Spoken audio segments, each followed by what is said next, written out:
कहानी शुरू होती है हरियाणा के एक गांव से। मुकेश एक टीनेज लड़का है जिसने हाल ही में अपने माता पिता को एक एक्सीडेंट में खो दिया। मुकेश की 2 छोटी बहनें भी हैं।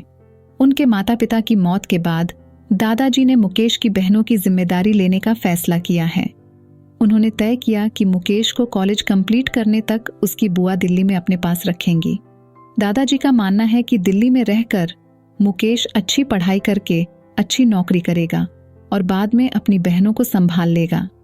मुकेश अपनी बहनों को छोड़कर नहीं जाना चाहता, लेकिन दादाजी के दबाव में आकर उसे दिल्ली जाना पड़ता है। मुकेश की बुआ भी दिल्ली में एक छोटे से घर में रहती हैं और उनका एक बेटा भी है जो बात बात पर ताने मारता है। मुकेश ने दिल्ली आकर अपनी बीए की पढ़ाई शुरू कर दी और वो अक्सर कॉलेज के बाद खाली वक्त में अकेले कब्रिस्तान जाकर चेस खेलने की प्रैक्टिस करने लगा। इसी दौरान उसकी मुलाकात एक आदमी जॉनी से होती है। जल्दी ही दोनों की अच्छी दोस्ती हो जाती है क्योंकि उसे भी चेस खेलना पसंद था। जॉनी का सपना था कि वह एक दिन मॉरिशस जाए, लेकिन पैसों की तंगी की वजह से वो कभी जा नहीं पाया। एक दिन मुकेश अपनी बुआ से कुछ पैसे मांगता है ताकि वह अपने कुछ प्राइवेट ट्यूशन के पैम्फलेट छपा सके, जिससे वह अपने खर्च निकाल सके। लेकिन बुआ पैसे देने से मना कर देती है क्योंकि मुकेश के दादा अपनी पेंशन से बहुत कम पैसा भेजा करते थे। कुछ ही दिनों बाद बुआ ने घर पर एक छोटी सी पार्टी रखी जहां उसकी मोहल्ले की सभी दोस्त आईं। पार्टी को मैनेज करने में मुकेश भी अपनी बुआ का साथ दे रहा था। मुकेश की बुआ उसको नहा धोकर तैयार होने के लिए कहती है। इसी बीच मुकेश सारिका से मिलता है, लेकिन उस टाइम सारिका उसको कुछ नहीं बोलती। सारिका का पति खन्ना मुकेश के फूफा का मैनेजर था।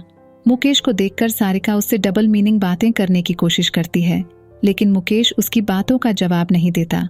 रात को बुआ मुकेश से बोलती है कि कल तुम्हें सारिका के घर जाना है और वहां से आम की पेटी लानी है जो हर साल सारिका सभी को देती थी।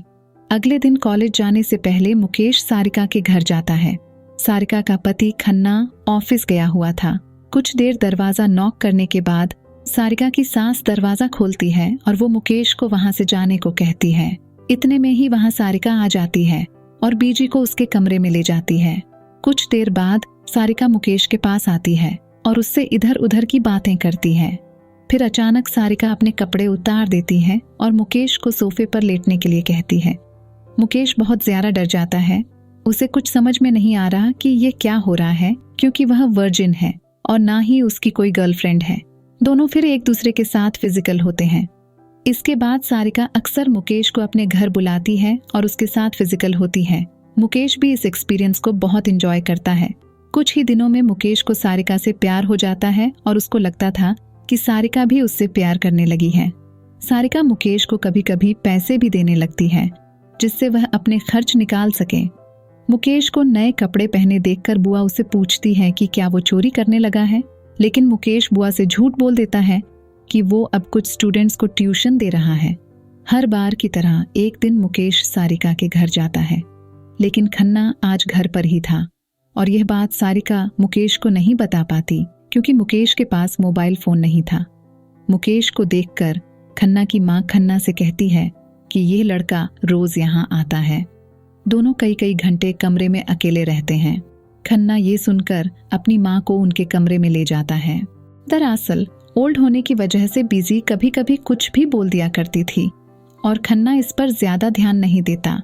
खन्ना को दिखाने के लिए सारिका घर के सारे गंदे कपड़े मुकेश को देकर भेज देती है। कुछ देर बाद मुकेश को पता चलता है कि उसके दादाजी भी अब नहीं रहे, उनकी भी मौत हो गई है। उसकी दोनों छोटी बहनें छोटी और सोनू का अब हरियाणा में ध्यान रखने वाला कोई नहीं था और दिल्ली में बुआ के घर न तो इतनी जगह थी और न ही वो एक्स्ट्रा लोगों का बोझ उठाना चाहती थी, तो मजबूरन दोनों को गर्ल्स हॉस्टल में भेजना पड़ा। मुकेश अपनी बहनों को अपने साथ रखना चाहता था, लेकिन इसके लिए उसे पैसे चाहिए थे जो उसके पास नहीं थे। पैसों की बात सारिका को भी पता थी। वह मुकेश को एक औरत के पास भेजती है जिसे मुकेश को खुश करना था, लेकिन यह बात उसे पता नहीं थी कि वह उस औरत के पास क्यों जा रहा है। मुकेश को जब पता चलता है कि वह औरत पैसा देकर उसके साथ फिजिकल होने वाली है, वह तुरंत सारिका के पास वापस आता है और उससे बोलता है कि मैं ऐसा लड़का नहीं हूं, मैं पैसों के लिए किसी भी औरत के साथ सो नहीं सकता। इस पर सारिका उसे समझाती है कि कब तक अपने रिश्तेदारों के घर पर पड़ा रहेगा। सारिका अब तक मुकेश को एक मेल एस्कॉर्ट बनाने की ट्रेनिंग दे रही थी और मुकेश भी इसमें परफेक्ट बन रहा था, लेकिन अब तक उसे लगता था कि सारिका उससे प्यार करती है, लेकिन ऐसा कुछ भी नहीं था। और जब सारिका को लगा कि मुकेश अब तैयार है तो उसने उसे उसके पहले क्लाइंट के पास भेज दिया। सारिका मुकेश से डील करती है कि वो जितना भी पैसा कमाएगा उसका कमीशन वो खुद रखेगी। फिर वो मुकेश को एक डायरी देती है जिसमें उन औरतों के नंबर थे जिन्हें फिजिकल सेटिस्फेक्शन की जरूरत थी। मुकेश को उन औरतों से कांटेक्ट करना है और अगर बाद में वह हाँ बोल दे तो उन्हें खुश करना है, बिना उनके पर्सनल बातें पूछे और अपनी बताए बिना। मुकेश को फिर ढेर सारे क्लाइंट मिलने लगते हैं। वह अच्छे पैसे कमा रहा था और कुछ पैसे अपनी बहनों को भी भेजता रहता था।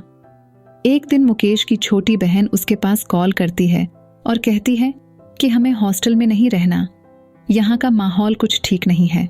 यहाँ की लड़कियां रोज रात को बाहर जाती हैं और जब वे वापस आती हैं तो उनके पास बहुत पैसे होते हैं।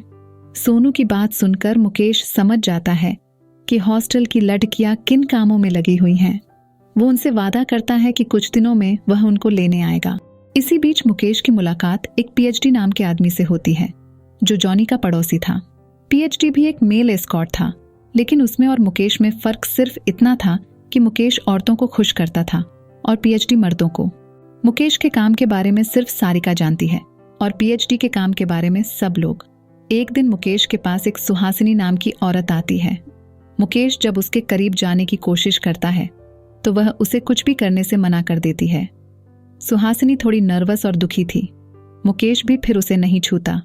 सुहासिनी का पति पिछले कई सालों से कोमा में है, इसीलिए उसने मुकेश को बुक किया था, लेकिन अब मुकेश के साथ कुछ करने की उसकी हिम्मत नहीं हो रही थी।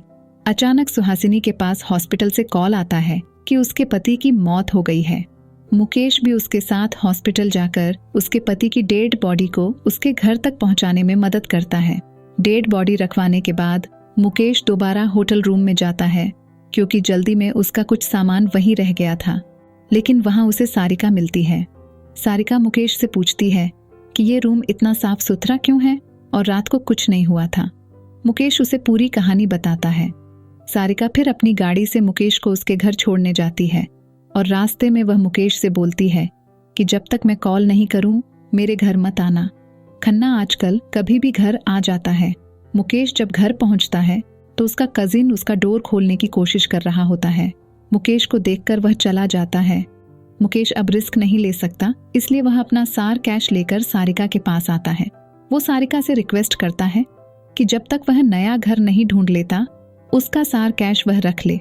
सारिका पैसे तो रख लेती है, लेकिन मुकेश से बोलती है कि बदले में उसे उसके साथ करना पड़ेगा। दोनों बेड पर होते हैं तभी घर में खन्ना आ जाता है। वह दोनों को देखकर बहुत गुस्सा होता है और सारिका से झगड़ा करने लग जाता है। इस बीच मुकेश को मौका मिलता है और वो वहां से भाग जाता है। इसके बाद मुकेश पूरे दिन घर नहीं आता। खन्ना भी इस पूरी सिचुएशन को अलग ढंग से हैंडल करता है। वह मुकेश की बुआ से मिलने जाता है और उसे झूठी कहानी सुनाने लगता है। वो कहता है कि कल मुकेश शराब पीकर उनके घर आया था और सारिका से पैसे मांग रहा था। सारिका के मना करने पर उसने उसे गालियां देना शुरू कर दी और जबरदस्ती उसे किस करने की कोशिश कर रहा था। खन्ना फिर बुआ जी से बोलता है कि उसे इस घर और मोहल्ले से निकाल दिया जाए, वरना आपके पति का प्रमोशन रुक सकता है। खन्ना इसके बाद वहां से चला जाता है। रात को जब मुकेश घर आता है तो बुआ जी उसे साफ साफ घर से जाने के लिए कहती है। मुकेश उन्हें अपनी बात समझाने की कोशिश करता है, लेकिन वह कुछ नहीं सुनती। मुकेश अपने सामान को बांधकर जॉनी के पास आता है और जॉनी भी अपनी दोस्ती निभाता है और मुकेश को अपने कमरे में जगह दे देता है। मुकेश के पास धीरे धीरे पैसे खत्म हो रहे थे और उसको अपनी बहनों को भी हॉस्टल से निकालना था। वो अपने प्रीवियस क्लाइंट्स को कांटेक्ट करता है, लेकिन अब कोई भी उससे सर्विस नहीं लेना चाहता था। उसका सारा जमा किया हुआ पैसा अब भी सारिका के पास था। मुकेश ने फिर सारिका से पैसे मांगने के लिए जॉनी से मदद मांगी, लेकिन सारिका ने पैसे देने से इनकार कर दिया। तभी मुकेश की बहनें उसको कॉल करके बताती हैं कि हम दोनों कल हॉस्टल से भाग जाएंगे और दिल्ली आने वाले हैं, क्योंकि आज हॉस्टल के गार्ड ने शराब के नशे में हमसे जबरदस्ती करने की कोशिश की। मुकेश को अब किसी भी तरह पैसों का बंदोबस्त करना था और अचानक उसको पीएचडी मिलता है। मुकेश फिर न चाहते हुए भी पीएचडी के साथ काम करना स्टार्ट कर देता है। पहली रात को ही 3 शराबी लोग मिलते हैं जो उसकी हालत खराब कर देते हैं। उसे अपने ऊपर बहुत गुस्सा आता है। मुकेश गुस्से में दोपहर को छुपकर सारिका के घर जाता है। वह सारिका से पैसे मांगता है, लेकिन सारिका बोलती है कि मैंने तुम्हारे सारे पैसे उस आदमी को दे दिए थे जिसको तुमने उस दिन भेजा था।